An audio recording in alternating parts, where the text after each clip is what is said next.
Você já foi traído por alguém em quem confiava? Já viu um erro médico destruir uma família? Já sentiu raiva ao ver corrupção impune? Aquela sensação de impotência que corrói por dentro, que faz você gritar mentalmente: cadê a justiça? Pois bem, há 3.700 anos um rei decidiu que nunca mais isso aconteceria sem consequências. Mas o preço que ele cobrou vai te chocar. Vou te mostrar exatamente qual era a pena para quem traía, matava por negligência ou roubava. Se você fosse julgado naquela época, sua conta bancária, seu diploma, sua família, nada disso importaria. Sabe o que definia se você viveria ou morreria? Uma coisa que você não escolheu ao nascer. Algo tão simples quanto o bairro onde você cresceu ou o trabalho dos seus pais. Vou te colocar em 3 situações reais e você vai descobrir seu destino. Imagina descobrir que aquela frase que você cresceu ouvindo, olho por olho, dente por dente, não foi criada para autorizar vingança, mas para impedir que você fosse massacrado por uma família inteira quando errasse. Isso mesmo, a lei mais brutal da história antiga foi criada para te proteger, não para te destruir. A verdade por trás dessa lei vai mudar como você vê a justiça hoje. Neste exato momento, enquanto você assiste isso, existem países onde adultério ainda é crime, onde roubar pode custar sua mão, onde um erro profissional... Bem, você não quer saber o que acontece. Não estou falando de tempos remotos. Estou falando de hoje e agora. Vou te mostrar quais são esses lugares e por que isso começou na Babilônia. Um homem gravou 282 leis numa pedra gigante, colocou na praça e disse: agora vocês sabem as regras. Parece justo? Era propaganda, pura propaganda política. Ele quebrava as próprias leis quando queria. Vou te provar como ele usou isso para controlar milhões de pessoas. No final deste vídeo, vou te fazer uma pergunta. Qual pena você daria para um médico que mata por erro? Sua resposta vai te chocar quando comparar com a sentença de 3.700 anos atrás. Mas antes, me conta nos comentários. O que você conhece sobre justiça na história da humanidade? Saber que nossos ensinamentos chegam longe faz tudo ter sentido. Você já se sentiu impotente vendo injustiça? Já quis que existisse uma lei clara para cada situação? Aquela sensação de ver alguém fazendo algo errado e não ter onde recorrer, não saber qual seria a punição, se é que haveria alguma? Pois foi exatamente essa frustração que criou o primeiro sistema de justiça documentado da humanidade. As leis brutais da antiguidade não nasceram da crueldade, nasceram do desespero. Cidades explodindo de gente, famílias se matando por gerações, comércio parando por medo de ser roubado, pessoas morrendo por acidentes que viravam guerras familiares. Era um caos total. Alguém precisava gritar: chega! E esse alguém foi Hammurabi. Mas calma, porque você vai descobrir coisas que ninguém te contou na escola. Primeiro, porque as primeiras leis pareciam roteiros de filmes de terror. Spoiler: era para parar um caos ainda pior que essas punições. Segundo, vou te apresentar os códigos que existiram antes de Hammurabi e que quase ninguém conhece. Eles tentaram resolver o mesmo problema de formas diferentes. Terceiro, como uma pedra de 2,5 metros literalmente mudou a civilização. Não estou exagerando. Essa pedra influenciou cada lei que você conhece hoje. Quarto, vou te mostrar casos reais, situações que aconteceram de verdade, que vão te fazer questionar tudo o que você pensa sobre justiça nos dias de hoje. E por último, o legado que ainda define como você é julgado agora. Sim, aquela multa que você pagou por excesso de velocidade tem origem nessas leis antigas. O contrato que você assinou para comprar sua casa também. A responsabilidade profissional do seu médico, do engenheiro que projetou seu prédio. Tudo isso começou com Hammurabi. Mas para entender por que essas leis existiam, por que eram tão duras, por que as pessoas aceitaram viver sob elas, preciso te levar para o pesadelo que era viver sem elas. Prepare-se, porque o que você vai ver vai te fazer agradecer por viver nos dias de hoje. 5 Zeso e 9 Zeso, o caos antes das leis. Imagine acordar numa cidade onde não existe polícia, onde se alguém te roubar, você tem que ir atrás sozinho. onde se matarem seu irmão, sua família inteira vira uma máquina de vingança. Onde um simples acidente vira uma guerra que dura gerações. Consegue visualizar isso? Esse era o dia a dia na Mesopotâmia, antes das primeiras leis. Vou te dar exemplos reais do que acontecia. Um pedreiro constrói uma casa mal feita, economiza na argamassa, não reforça as vigas direito. A casa desaba e mata uma criança que estava brincando no quintal. A família do morto não ia processar ninguém. Não existia processo. Eles invadiam a casa do pedreiro, matavam ele, a esposa, os filhos pequenos. Fim da história? Não. A família do pedreiro partia para a retaliação. Matavam os parentes da primeira família, e assim por diante, num ciclo infinito de sangue. Outro caso. Um comerciante é acusado de roubar mercadorias de outro. Sem polícia, sem juiz, sem prova material, as famílias começam a brigar. Primeiro são palavrões, depois socos, depois mortes. A briga se arrasta por anos. O comércio para porque ninguém confia em ninguém. A cidade literalmente morre de fome, porque ninguém mais quer vender nada com medo de ser acusado de ladrão. Ou este caso que acontecia toda semana. Uma mulher é vista conversando com outro homem na rua. Só conversando. O marido, tomado pela raiva e pelo que os vizinhos vão pensar, mata os dois na hora. A família da mulher não aceita, mata o marido. A família dele mata os irmãos dela. Guerra total entre duas famílias que pode durar décadas. Você consegue imaginar viver assim? Onde qualquer mal-entendido pode acabar com sua vida inteira. Onde não existe a quem recorrer, onde a justiça é feita com as próprias mãos e sempre de forma desproporcional. Os reis perceberam uma coisa simples. Ou criamos regras claras que todo mundo conhece, ou nossa civilização acaba em sangue. A alternativa não era criar leis humanitárias. A alternativa era a extinção completa da sociedade. Era voltar a viver em tribos pequenas, se matando eternamente. Mas Hammurabi não foi o primeiro a tentar resolver isso. Outros reis, décadas antes dele, já tinham percebido o mesmo problema e tentado suas próprias soluções. Vou te mostrar quem foram esses pioneiros esquecidos. Antes de Hammurabi virar famoso, outros reis já tinham tentado resolver esse caos. E aqui está uma coisa que ninguém te conta. Hammurabi não foi o primeiro, nem de longe. O primeiro foi um cara chamado Ur-Nammu, no século 21 a.C. Esse sujeito criou o primeiro código de leis conhecido da história. Mas a abordagem dele foi bem diferente. Enquanto todo mundo esperaria punições brutais, Ur-Nammu preferiu algo mais prático. Multas em prata. Matou alguém? Paga tanto. Quebrou algo? Paga tanto. Menos sangue, mais dinheiro. A lógica dele era simples. Por que matar mais gente quando você pode ressarcir a família e ainda por cima encher os cofres do reino com as multas? Era meio revolucionário para a época. Mas por que quase ninguém lembra dele? Primeiro porque era menos espetacular. Não tem drama, não tem sangue, não tem histórias chocantes para contar. Segundo, porque foi mal preservado. As tábuas de argila se deterioraram e só restaram fragmentos. Depois veio outro cara no reino de Eshnunna, no século 20 a.C. Esse foi ainda mais prático. Criou literalmente uma tabela de preços para danos. Era tipo um menu. Quebrou isso? Paga tanto. Machucou aquilo? Paga tanto outro. Um approach totalmente comercial da justiça. Se você bateu no vizinho e quebrou o nariz dele, ia lá na tabela, via o preço do nariz quebrado e pagava. Simples assim. Mas então por que Hammurabi virou o famoso? Por que todo mundo lembra dele e esquece dos outros?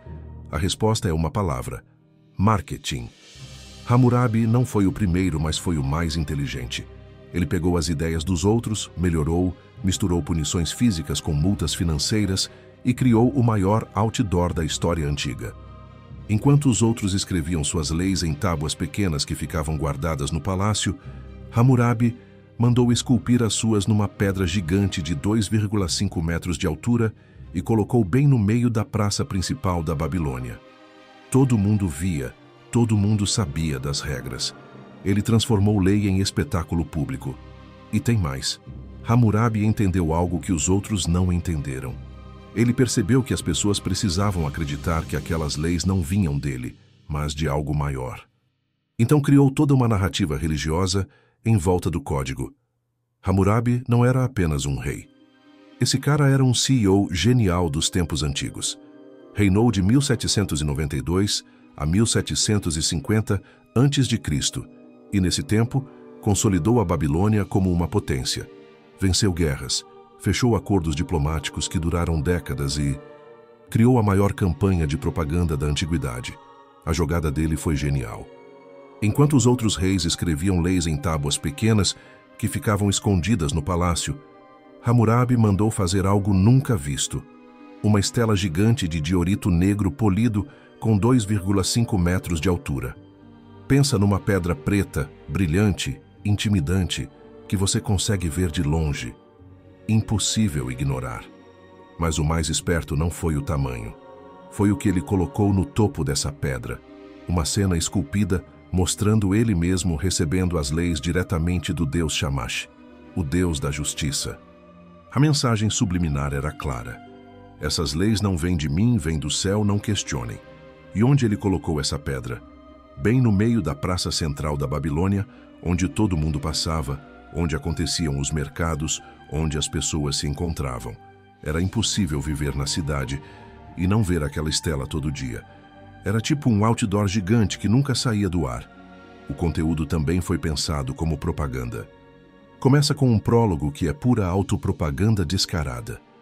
Eu sou Hammurabi, o pastor dos fracos, que leva abundância para todas as terras. Ele se vende como protetor dos vulneráveis, como alguém enviado pelos deuses para cuidar do povo. Depois vem os 282 artigos, todos no formato: se acontecer isso, então aquilo. Se alguém roubar um boi, então paga 10 bois. Se um médico salvar uma vida, ganha tanto. Se matar por negligência, perde a mão. Cada situação tinha uma resposta clara, sem margem para dúvida. E termina com uma conclusão ameaçadora. Basicamente, obedeçam essas leis ou sejam amaldiçoados pelos deuses por toda a eternidade. Era psicológico puro. Hammurabi resolveu o maior problema de qualquer líder: como fazer milhões de pessoas obedecerem sem ter soldados em cada esquina. A resposta dele foi brilhante: faça elas acreditarem que Deus está do seu lado. Se você quebrar essas leis, não está desrespeitando o rei. Está desrespeitando o próprio Criador do universo. Parece que você gosta mesmo de história.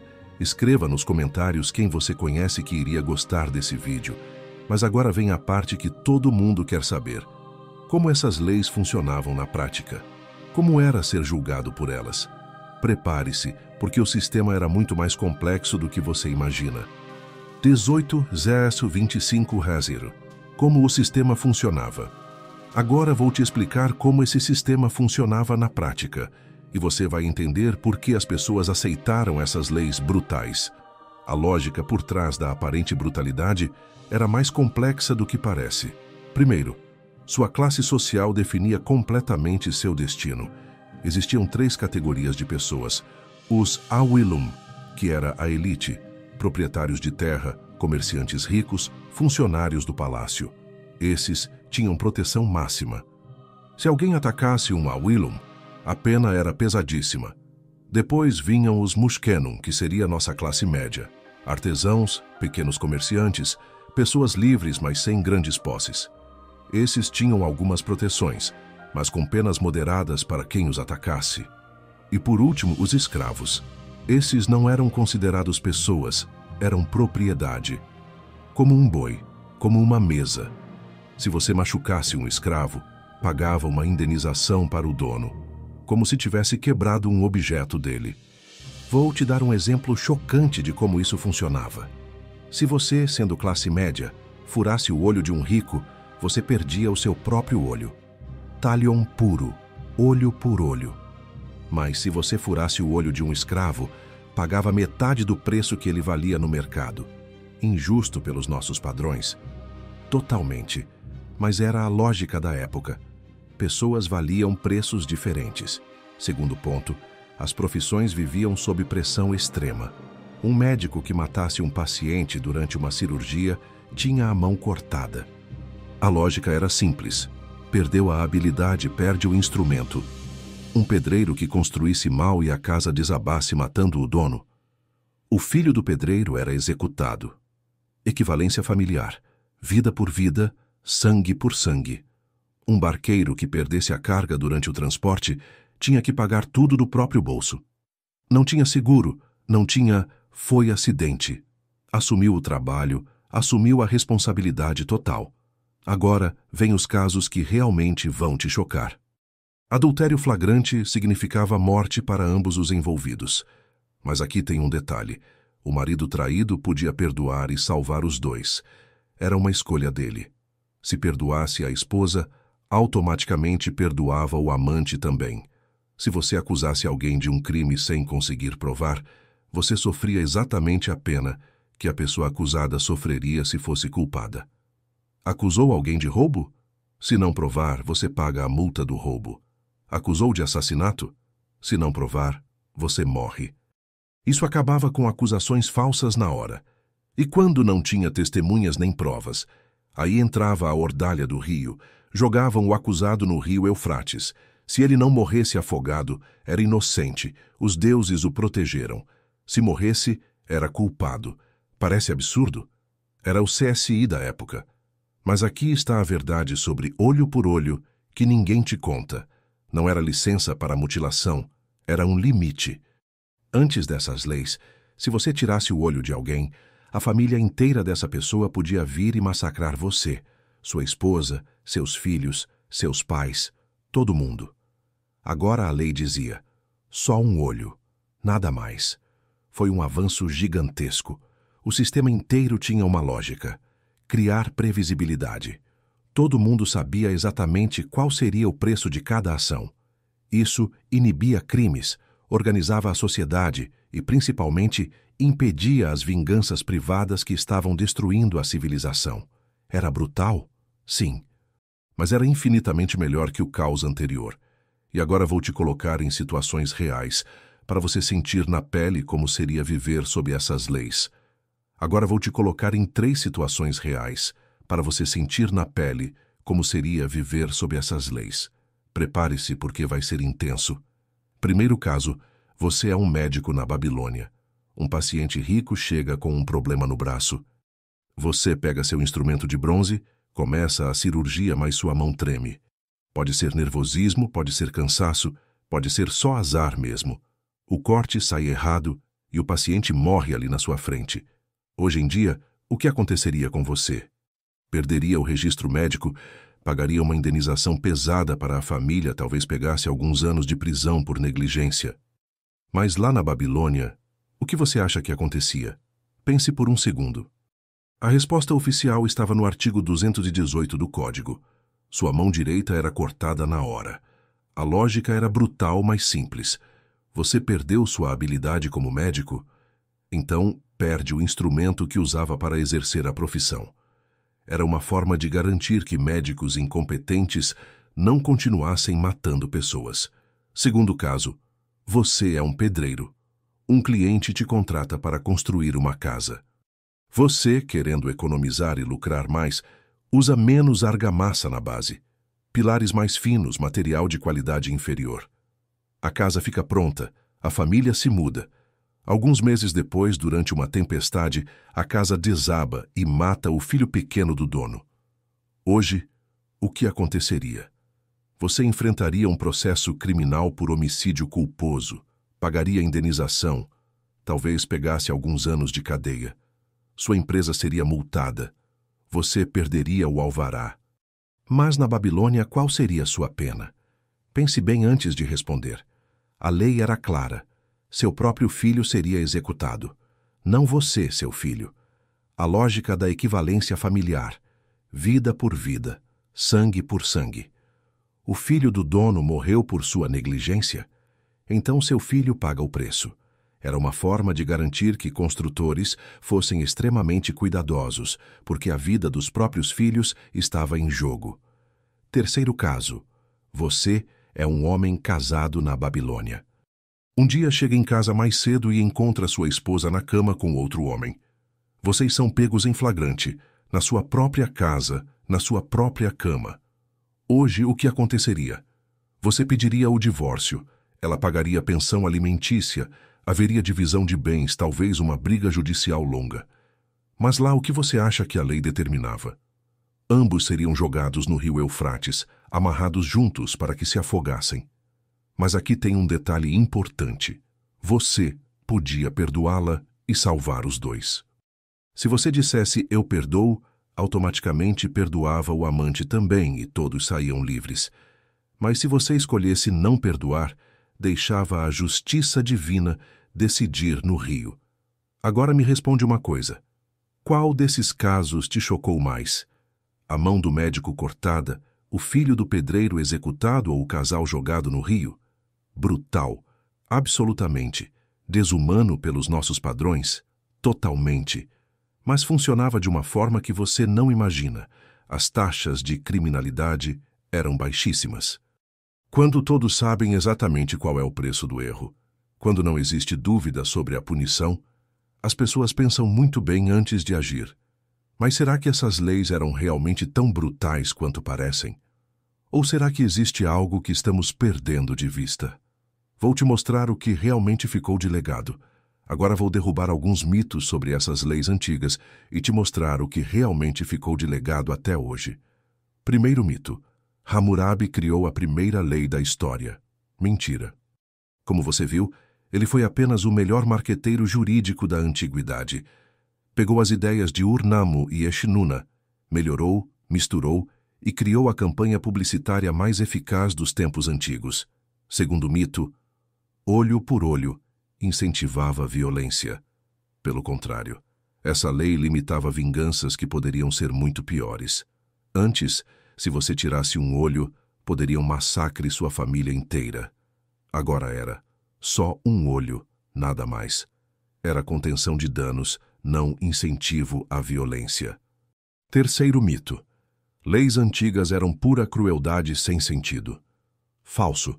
Era uma mistura calculada de deterrência, compensação financeira e ordem social. Cada punição tinha uma lógica por trás. Queriam assustar para evitar crimes, ressarcir vítimas e manter a sociedade funcionando. Mas o que realmente ficou dessas leis antigas? O que ainda usamos hoje sem perceber? Primeiro, lei escrita e pública. Antes de Hammurabi, justiça era segredo do rei. Depois dele, todos podiam saber as regras. Hoje você pode consultar qualquer lei brasileira na internet. Transparência jurídica começou ali. Segundo, responsabilidade profissional. Médico, engenheiro, advogado, qualquer prestador de serviço tem responsabilidade pelos erros que comete. Isso vem direto do Código de Hammurabi. Se você contrata um profissional hoje e ele faz merda, ele responde por isso. Terceiro, proporcionalidade na punição. A pena tem que ser proporcional ao crime. Não pode matar alguém por roubar um pão. Não pode dar multa de R$ 10 para quem mata. Isso é herança direta do olho por olho. Quarto, contratos padronizados. Hoje, quando você compra uma casa, assina um contrato que segue padrões legais específicos. Quando pega um empréstimo, as cláusulas são regulamentadas. A base do comércio moderno começou com Hammurabi padronizando como negócios deveriam funcionar. Quinto, presunção de inocência com ônus da prova. Lembra da lei que dizia, se você acusar sem provar, sofre a pena? É o princípio básico da justiça moderna. Quem acusa tem que provar. Então, da próxima vez que você assinar um contrato, processar alguém ou reclamar de um médico, lembre-se, você está usando sistemas que nasceram há 3.700 anos atrás, numa pedra gigante na Babilônia. No próximo episódio, vou te mostrar as leis que realmente eram brutais, códigos hititas, assírios e hebraicos. Prepare-se para descobrir quem era mais cruel que Hammurabi. Spoiler, você vai ficar chocado. Lembra da pergunta lá do início? Médico que mata por erro. Qual seria a sua pena? Você provavelmente pensou em cassação do diploma, multa pesada, alguns anos de prisão. Hammurabi pensou diferente. Mão cortada. Extremo? Sim. Eficaz? Também. Médicos da Babilônia eram extremamente cuidadosos porque sabiam exatamente o preço do erro. A justiça sempre foi imperfeita. Sempre será. Hoje temos casos que demoram décadas para serem julgados. Criminosos que saem impunes. Inocentes que são condenados. Mas sem essas primeiras tentativas brutais de criar ordem, sem Hammurabi e sua pedra gigante, talvez ainda vivêssemos em tribos pequenas, se matando por gerações, onde cada acidente vira guerra familiar infinita. O que você achou dessa história? Te fez pensar diferente sobre justiça? Te fez questionar como as coisas funcionam hoje? Se esta história te inspirou a aprender mais, se você acha a história da humanidade incrível, ou se simplesmente gostou de aprender um pouco mais, quero te pedir uma coisa muito especial. Escreva aqui nos comentários, eu aprendi. Ou conte como você lembrava dessa história, porque é trocando que se aprende. Se puder contribuir com o Super Thanks, é incrível. Mas se não for possível contribuir financeiramente, compartilhar o vídeo já ajuda muito. Cada compartilhamento leva conhecimento para mais pessoas, e isso faz toda a diferença. Espere para ver no próximo vídeo mais histórias que te farão pensar nas estruturas da humanidade. Vou te mostrar códigos ainda mais brutais, leis que vão fazer Hammurabi parecer humanitário. Até lá!